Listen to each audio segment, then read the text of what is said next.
For the fourth year in a row, the Federal Elections Commission has had to send a letter to Donald Trump letting him know that he is violating campaign finance law here in the United States.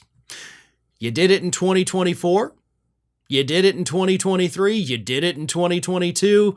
You did it in 2021. And the one in 2021, by the way, was the only one where he was actually ever held accountable to a degree, and he was forced to return millions of dollars in donations because his campaign had checked the box for people to give recurring monthly donations, even though they never intended to do that.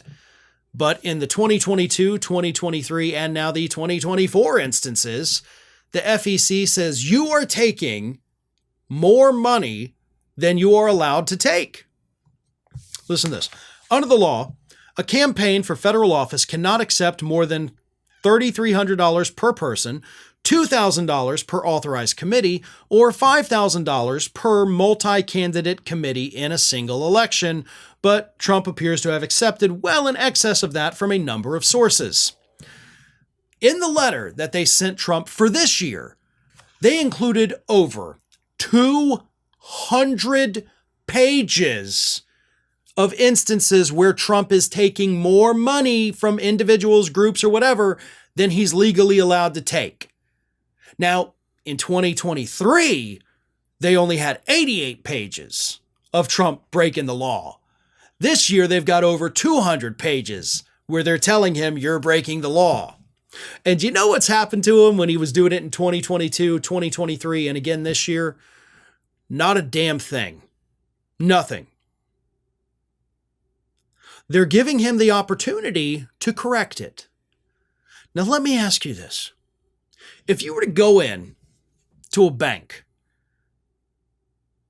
and rob that bank, do you think law enforcement's going to send you a letter saying, hey, just to let you know, man, bank robbery is illegal, so we're going to need you to fix this, or else we may have to take enforcement action? Because that's what the letter to Donald Trump telling him he broke the law says they're going to do. If you don't fix this, we may, not even we will, but we might take enforcement action against you.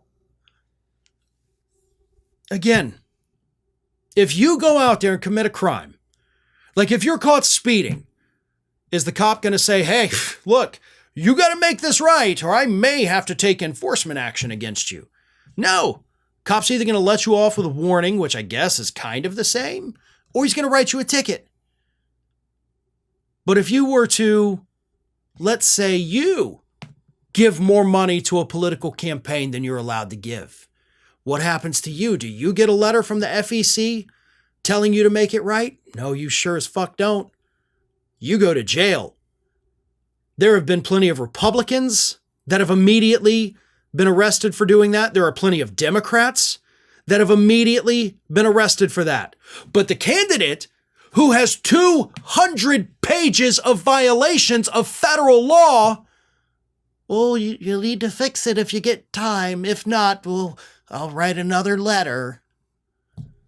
Why even have campaign finance laws? We don't enforce them for the people breaking them. We enforce them for the idiot donors who may not know better. But for the people who know that they're taking illegal money, nothing ever happens. Nothing. And it is what it is. Campaign finance law here in the United States is the biggest joke in this country. Because the laws only exist so that we can pretend the laws exist. They don't get enforced. The people responsible never actually get in trouble. They just get these pathetic little letters telling them, I wish you would stop. Well, folks, we have crossed that 1 million subscriber milestone, but rest assured, we are just getting started here at Ring of Fire. So if you're not already, please do subscribe to the channel and make sure to like, share, and comment on the videos.